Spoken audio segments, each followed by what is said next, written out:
Hi ಸ್ನೇಹಿತರೆ, ನಾನು ರಂಜನಾಯ್ಕ್, ಸ್ಪರ್ಧಾ ಕರ್ನಾಟಕ ಅಕಾಡೆಮಿ ಶಿವಮೊಗ್ಗದಿಂದ.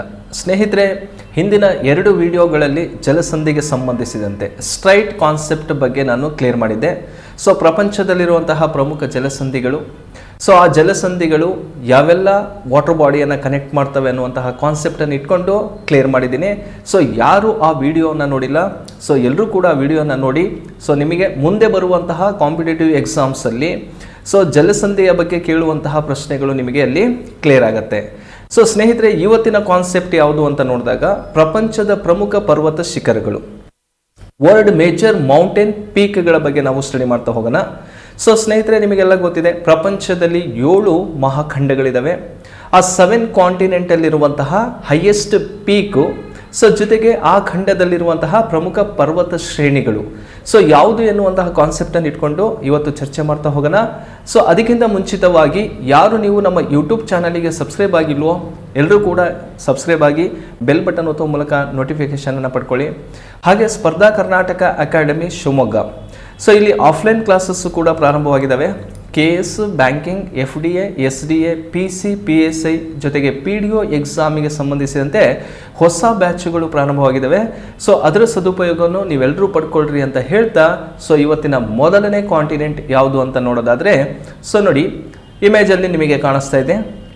ಸೊ ಮೊದಲ ಖಂಡ ನಾರ್ತ್ ಅಮೇರಿಕಾ, ಉತ್ತರ ಅಮೇರಿಕಕ್ಕೆ ಸಂಬಂಧಿಸಿದಂತೆ ಫಸ್ಟ್ ಕ್ಲಿಯರ್ ಮಾಡ್ಕೊಂಡು ಹೋಗೋಣ. ಸೊ ನೋಡಿ ಈ ಮ್ಯಾಪ್ ನಿಮಗೆ ಕ್ಲಿಯರ್ ಆಗುತ್ತೆ. ಇದಿಷ್ಟು ಕೂಡ ನಾರ್ತ್ ಅಮೇರಿಕಾ ಕಾಂಟಿನೆಂಟಿಗೆ ಸಂಬಂಧಿಸಿರುವಂಥದ್ದು. ಓಕೆ, ಸೊ ನೋಡಿ ಈ ನಾರ್ತ್ ಅಮೇರಿಕಾ ಖಂಡಕ್ಕೆ ಸಂಬಂಧಪಟ್ಟಂತೆ ಕೇಳುವಂತಹ ಪ್ರಶ್ನೆಗಳು ಏನೆಲ್ಲ ಆಗಿರ್ತಾವೆ ಅಂತ ನೋಡಿದಾಗ, ಸೊ ನಾರ್ತ್ ಅಮೇರಿಕಾ ಕಾಂಟಿನೆಂಟಲ್ಲಿ ಹೈಯೆಸ್ಟ್ ಪೀಕ್ ಯಾವುದು ಅಂತ ಕೇಳಿದರೆ ಮೌಂಟ್ ಮೆಕಿನ್ಲಿ ಅಂಥೇಳಿ. ಕ್ಲಿಯರ್ ಆಯ್ತಲ್ಲ? ಸೊ ನೋಡಿ ನಾರ್ತ್ ಅಮೇರಿಕಾ ಕಾಂಟಿನೆಂಟ್ನ highest peak Mount McKinley. So ಅದಕ್ಕೆ ಇತ್ತೀಚೆಗೆ ದೆನಾಲಿ ಅಂತಲೂ ಕೂಡ ಕರೀತಾರೆ. ಕ್ಲಿಯರ್, ದೆನಾಲಿ ಅಂತಲೂ ಕೂಡ ಇತ್ತೀಚಿನ ಹೆಸರಾಗಿದೆ. ಹಾಗಾದರೆ ಈ ಮೌಂಟ್ ಮೆಕಿನ್ಲಿ ಎನ್ನುವಂಥದ್ದು ಯಾವ ರಾಷ್ಟ್ರದಲ್ಲಿ ಕಂಡುಬರುತ್ತೆ ಅಂತ ಕೇಳಿದಾಗ, ಇದು USA ಅಮೇರಿಕದ ಒಂದು ಭಾಗದಲ್ಲಿ ಕಂಡುಬರುವಂಥದ್ದು. ಹಾಗಾದರೆ ಅಮೇರಿಕದ ಯಾವ ರಾಜ್ಯದಲ್ಲಿ ಕಂಡುಬರುತ್ತೆ ಅಂತ ಕೇಳಿದರೆ ಅದು ಅಲಸ್ಕಾದಲ್ಲಿ ಕಂಡುಬರೋದು. ಓಕೆ, ಸ್ಟೇಟ್ ಅಂತ ಕೇಳಿದರೆ ಅಲಸ್ಕಾ. ಸೊ ಈ ಭಾಗ ಏನಿದೆಯೋ ಇದು ಅಲಸ್ಕವಾಗಿರುತ್ತೆ. ಇಷ್ಟು ಕೂಡ ಅಲಸ್ಕಕ್ಕೆ ಸಂಬಂಧಪಟ್ಟಂತೆ ನೋಡಬಹುದು. ಸೊ ಈ ಅಲಸ್ಕಾದಲ್ಲಿ ಕಂಡುಬರುವಂತಹ ಒಂದು ಪರ್ವತ ಶ್ರೇಣಿಯಲ್ಲಿ ಕಂಡುಬರುತ್ತದೋ, ಸೊ ಇದೇ ಭಾಗ ಅಲಸ್ಕಾ ರಾಜ್ಯದಲ್ಲಿ ಕಂಡುಬರುವಂತಹ ಒಂದು ಪರ್ವತ ಶ್ರೇಣಿಯ ಹೆಸರೇ ಅಲಸ್ಕಾ ಮೌಂಟೇನ್ ರೇಂಜ್. ಆ ಶ್ರೇಣಿಯ ಹೆಸರು ಕೂಡ ಅಲಸ್ಕಾ ಮೌಂಟೇನ್ ರೇಂಜ್ ಆಗಿರುತ್ತೆ. ಸೊ ಈ ಅಲಸ್ಕಾ ಮೌಂಟೇನ್ ರೇಂಜಲ್ಲಿ ಕಂಡುಬರುವಂತಹ ಒಂದು ಪೀಕೆ ಯಾವುದು ಅಂದರೆ ಮೌಂಟ್ ಮೆಕಿನ್ಲಿ, ಅಥವಾ ಇದನ್ನು ದೆನಾಲಿ ಅಂತ ಕರಿತೀವಿ. ಸೊ ಇದರ ಎತ್ತರ ಎಷ್ಟಿದೆಪ್ಪ ಅಂದರೆ 6194 ಮೀಟರ್ ಅಷ್ಟು ಎತ್ತರವನ್ನು ಹೊಂದಿದೆ.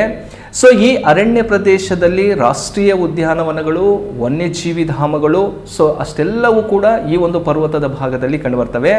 ಸೊ ಆದ್ದರಿಂದ ಇದಕ್ಕೆ ದೆನಾಲಿ ಅಂತಲೇ 2015ರಿಂದ ಇತ್ತೀಚೆಗೆ ಅದಕ್ಕೆ ಮರು ನಾಮಕರಣ ಮಾಡಿರೋದನ್ನು ನಾವು ನೋಡ್ಬೋದು. ಓಕೆ, ಸೊ ಎಕ್ಸಾಮಲ್ಲಿ ಕೇಳ್ಬೋದು ಡೆನಾಲಿ ಅಂತನಾರು ಇರ್ಬೋದು ಅಥವಾ ಮೌಂಟ್ ಮೆಕಿನ್ಲಿ ಅಂತನಾರು ಇರ್ಬೋದು. ಸ್ನೇಹಿತರೆ, ನಿಮಗೆ ಈ ಕಾನ್ಸೆಪ್ಟ್ ಕ್ಲಿಯರ್ ಆಗಿದೆ ಅಂತ ಅನ್ಕೊಂತೀನಿ.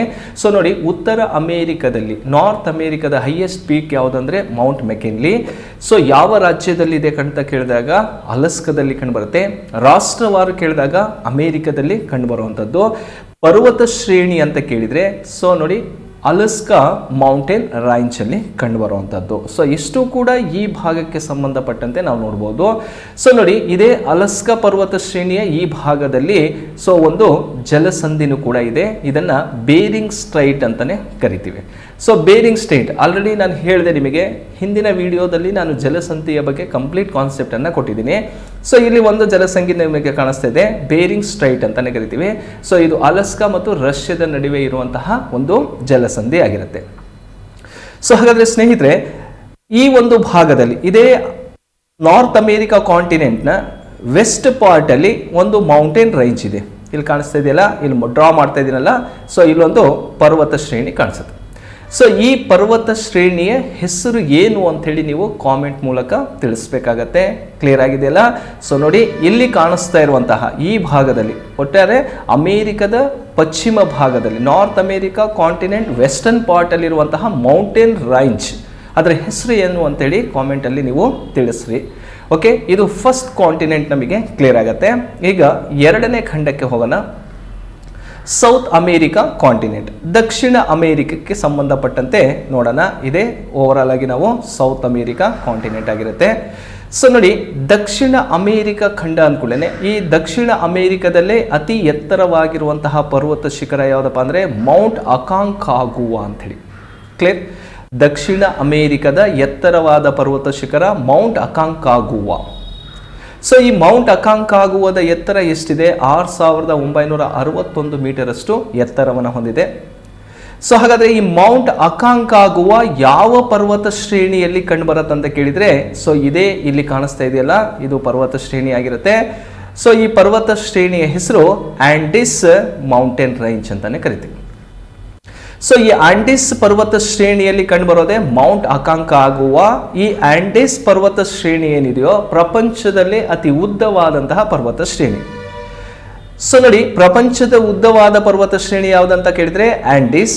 ಆಂಡಿಸ್ ಅಲ್ಲಿ ಕಂಡುಬರುವಂತಹ ಹೈಯೆಸ್ಟ್ ಪೀಕ್ ಯಾವುದಪ್ಪ ಅಂದ್ರೆ ಮೌಂಟ್ ಅಕಾಂಕಾಗುವಾ. ಬರೀ ಆಂಡಿಸ್ ಅಷ್ಟೇ ಅಲ್ಲ, ಓವರ್ ಆಲ್ ಆಗಿ ಸೌತ್ ಅಮೇರಿಕಾದಲ್ಲೇ ಹೈಯೆಸ್ಟ್ ಪೀಕ್ ಆಗಿರುತ್ತೆ.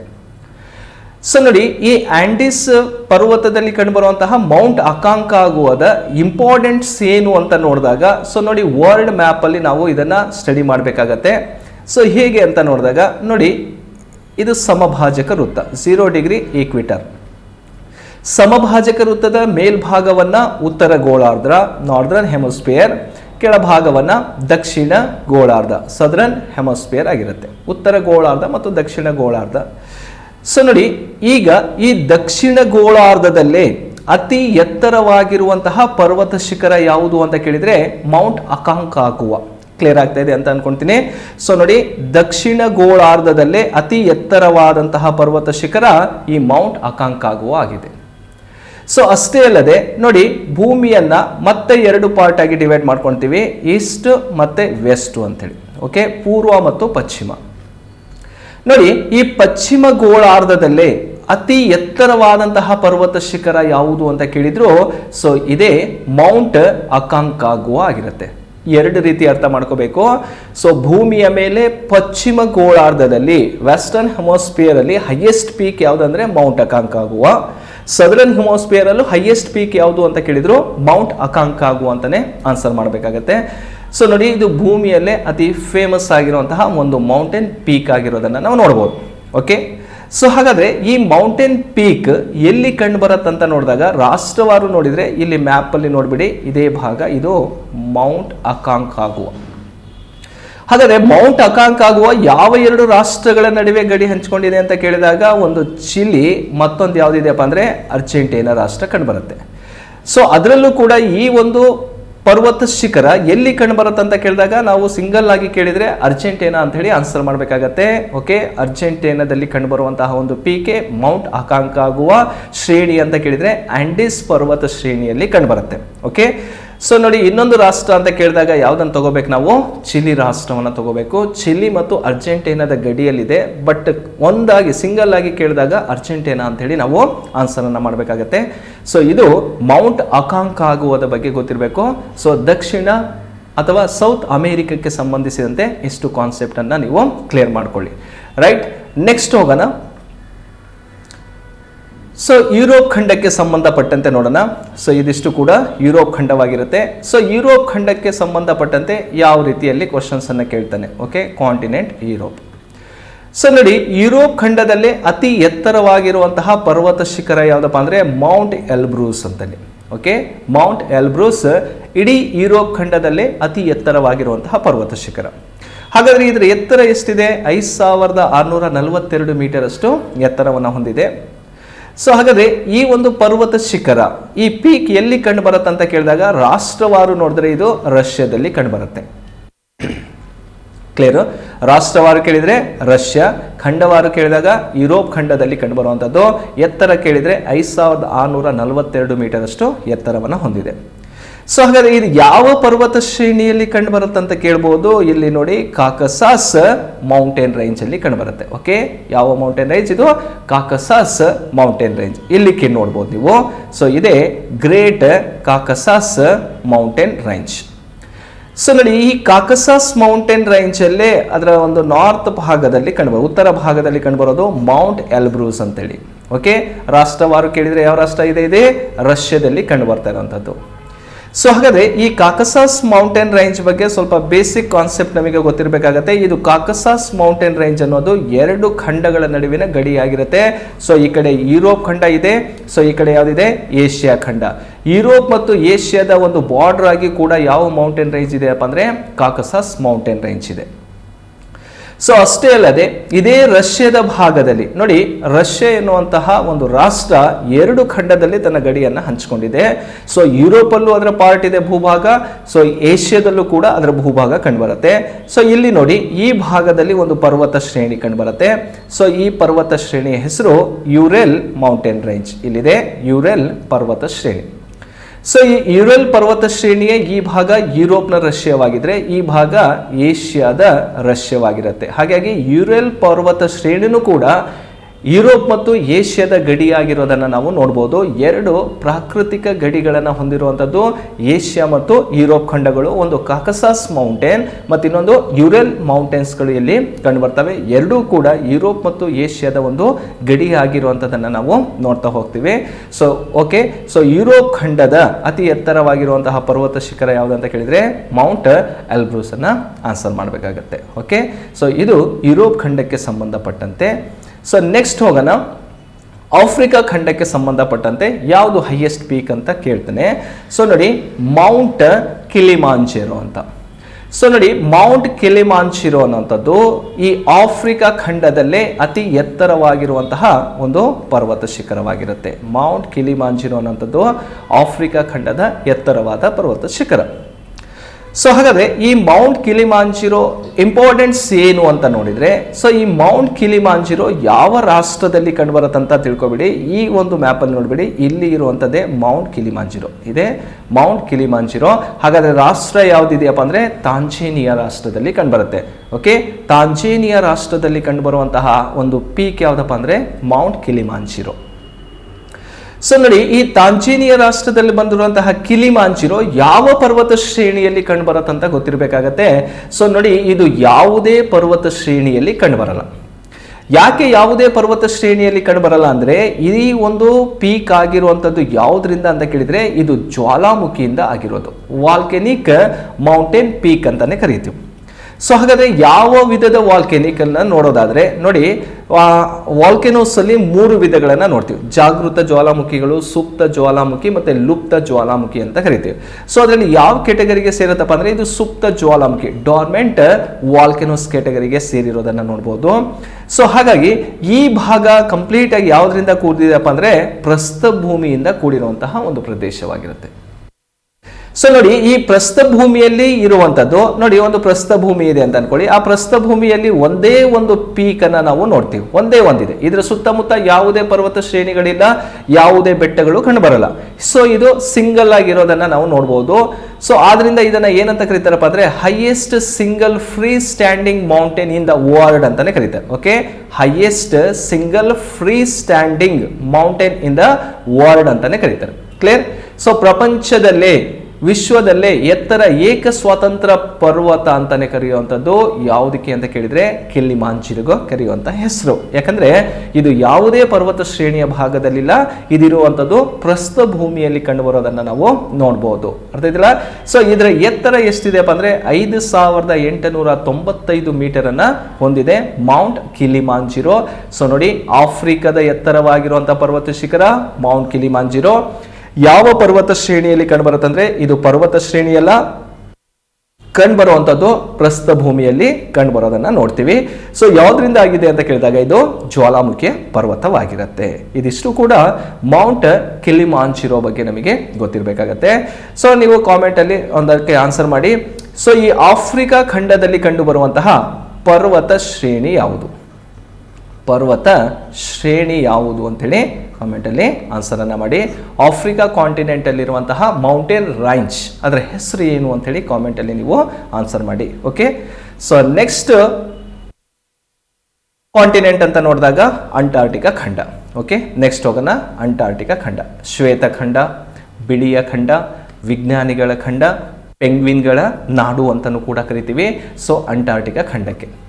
ಸೊ ಈ ಅಂಟಾರ್ಟಿಕಾ ಖಂಡದಲ್ಲಿ ಹೈಯೆಸ್ಟ್ ಪೀಕ್ ಯಾವುದು ಅಂತ ಕೇಳಿದ್ರೆ ವಿನ್ಸನ್ ಮ್ಯಾಸಿಫ್. ಸೊ ಈ ವಿನ್ಸನ್ ಮ್ಯಾಸಿಫ್ ಇದೆಯಲ್ಲ, ಎಲ್ಲಿದೆ ಅಂತ ನೋಡಿದಾಗ ಇದೇ ಭಾಗ, ಇದು ವಿನ್ಸನ್ ಮ್ಯಾಸಿಫ್ ಆಗಿರುತ್ತೆ. ವಿನ್ಸನ್ ಮ್ಯಾಸಿಫ್ ಈ ಲೊಕೇಶನ್ ಅಲ್ಲಿ ಕಾಣಿಸ್ತಿದೆ. ಇಲ್ಲೂ ಕೂಡ ಈ ಮ್ಯಾಪ್ ಅನ್ನು ನೋಡಬಹುದು, ಇದೇ ವಿನ್ಸನ್ ಮ್ಯಾಸಿಫ್. ಸೊ ಹಾಗಾದ್ರೆ ವಿನ್ಸನ್ ಮ್ಯಾಸಿಫ್ ನ ಎತ್ತರ ಎಷ್ಟಿದೆಯಪ್ಪ ಅಂದ್ರೆ 4892 ಮೀಟರ್ ಎತ್ತರವನ್ನ ಹೊಂದಿದೆ. 4892 ಮೀಟರ್ ಎತ್ತರವನ್ನ ಹೊಂದಿರೋದು ನೋಡಬಹುದು ವಿನ್ಸನ್ ಮ್ಯಾಸಿಫ್.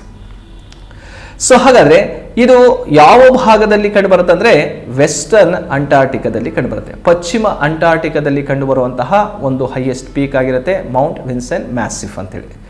ಸೊ ಹಾಗಾದ್ರೆ ಈ ಮೌಂಟ್ ವಿನ್ಸನ್ ಮ್ಯಾಸಿಫ್ ಇದೆಯಲ್ಲ, ಯಾವ ಪರ್ವತ ಶ್ರೇಣಿಯಲ್ಲಿ ಕಂಡು ಬರುತ್ತೆ? ಸೊ ಇಲ್ಲೊಂದು ಪರ್ವತ ಶ್ರೇಣಿ ಕಾಣಿಸುತ್ತೆ. ಆ ಪರ್ವತ ಶ್ರೇಣಿಯ ಹೆಸರು ಏನಪ್ಪಾ ಅಂದ್ರೆ ಎಲ್ಸ್ವರ್ತ್ ಮೌಂಟೇನ್ಸ್ ಅಂತಾನೆ ಕರಿತೀವಿ. ಓಕೆ, ಎಲ್ಸ್ವರ್ತ್ ಮೌಂಟೇನ್ಸ್ ಅಲ್ಲಿ ಕಂಡುಬರುವಂತದ್ದು ಈ ಪರ್ವತ ಶ್ರೇಣಿಯಲ್ಲಿ ಕಂಡುಬರುವಂತಹ ಪೀಕೆ ವಿನ್ಸನ್ ಮ್ಯಾಸಿಫ್. ಓಕೆ, ಅಂಟಾರ್ಟಿಕಾ ಖಂಡದ ಅತಿ ಎತ್ತರವಾದ ಪರ್ವತ ಶಿಖರ ವಿನ್ಸನ್ ಮ್ಯಾಸಿಫ್ ಯಾವ ಪರ್ವತ ಶ್ರೇಣಿಯಲ್ಲಿ ಕಂಡುಬರುತ್ತಪ್ಪ ಅಂದ್ರೆ ಎಲ್ಸ್ವರ್ತ್ ಮೌಂಟೇನ್ಸ್ ಅಲ್ಲಿ ಕಂಡುಬರುವಂತದ್ದು. ಸೊ ಇದು ಅಂಟಾರ್ಟಿಕಾ ಖಂಡಕ್ಕೆ ಸಂಬಂಧಪಟ್ಟಂತೆ ತಿಳ್ಕೊಬೇಕಾಗತ್ತೆ. ಸೊ ನೆಕ್ಸ್ಟ್ ಹೋಗೋಣ ಆಸ್ಟ್ರೇಲಿಯಾ ಕಾಂಟಿನೆಂಟ್ಗೆ ಸಂಬಂಧಪಟ್ಟದ್ದು. ನೋಡಿ, ಇದು ಆಸ್ಟ್ರೇಲಿಯಾ ಖಂಡ. ಆಸ್ಟ್ರೇಲಿಯಾ ಇಷ್ಟು ಏರಿಯಾವನ್ನು ನಾವು ಆಸ್ಟ್ರೇಲಿಯಾ ಕಾಂಟಿನೆಂಟ್ ಅಂತಲೇ ಕರೀತೀವಿ. ಸೊ ಹಾಗಾದರೆ ಈ ಆಸ್ಟ್ರೇಲಿಯಾ ಖಂಡದ ಎತ್ತರವಾದಂತಹ ಪರ್ವತ ಶಿಖರ ಮೌಂಟ್ ಕೋಸಿಯುಸ್ಕೋ. ಮೌಂಟ್ ಕೋಸಿಯುಸ್ಕೋ ಆಸ್ಟ್ರೇಲಿಯಾದ ಎತ್ತರವಾದ ಪರ್ವತ ಶಿಖರ. ಸೊ ನೋಡಿ, ಈ ಆಸ್ಟ್ರೇಲಿಯಾದ ಎತ್ತರವಾದಂತಹ ಪರ್ವತ ಶಿಖರ ಈ ಭಾಗದಲ್ಲಿ ಒಂದು ಪರ್ವತ ಶ್ರೇಣಿ ಕಾಣಿಸ್ತದೆ. ನಿಮಗೆಲ್ಲ ಕಾಣಿಸ್ತಾ ಇದೆಯಲ್ಲ, ಈ ಭಾಗದಲ್ಲಿ ಒಂದು ಪರ್ವತ ಶ್ರೇಣಿ ಕಾಣಿಸ್ತಾ ಇದೆ. ಇದನ್ನ ಗ್ರೇಟ್ ಡಿವೈಡಿಂಗ್ ರೈಂಜ್ ಅಂತಾನೆ ಕರೀತಾರೆ. Great dividing ರೈಂಜ್.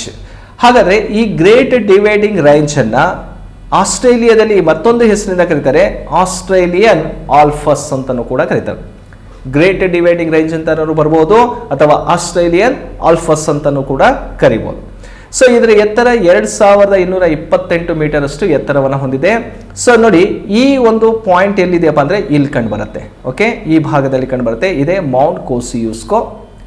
ಸೊ ಹಾಗಾದ್ರೆ ಇದು ಯಾವ ಸ್ಟೇಟ್ ಅಲ್ಲಿ ಇದೆ ಅಂತ ಕೇಳ್ತಾನೆ, ಇದು ನ್ಯೂ ಸೌತ್ ವೇಲ್ಸ್ ಅಲ್ಲಿ ಕಂಡು ಬರುವಂತದ್ದು. ರಾಜ್ಯ ಅಂತ ಕೇಳಿದ್ರೆ ನ್ಯೂ ಸೌತ್ ವೇಲ್ಸ್ ಅಲ್ಲಿ ಕಂಡು ಬರುತ್ತೆ. ಕ್ಲಿಯರ್ ಮಾಡ್ಕೊಳ್ಳೋಣ. ಸೊ ಆಸ್ಟ್ರೇಲಿಯಾ ಖಂಡದ ಎತ್ತರವಾದಂತಹ ಪರ್ವತ ಶಿಖರ ಮೌಂಟ್ ಕೋಸಿಯುಸ್ಕೋ.